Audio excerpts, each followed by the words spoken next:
কিরে তুই বল অনেক ফেমাস, আয় তোর লগেই খেলমু। এলো মেশিন পাতি লক হেন কুতুবুদ্দিন সব যত উল্লা ঠোল্লা টপ তগো চ্যানেল হুদা ফ্লপ চেন খারাই যাবো দেখবি হেন ওলে গলি ব্লক থাইকা গিয়াও হারায় গেলা, তুমি না আমার ছিলা, এখন কেন অন্যের হয়ে গেলা?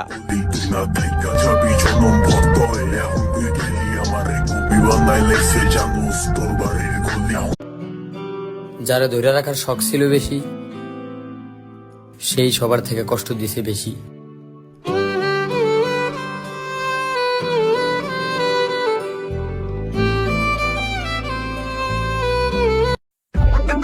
আমগো রানী হইতে হলে তো যোগ্যতা লাগবো বই না, কারণ আমি সুন্দর সুন্দর মাইয়া করে টাকার বিনিময়ে নাচতে দেখছি।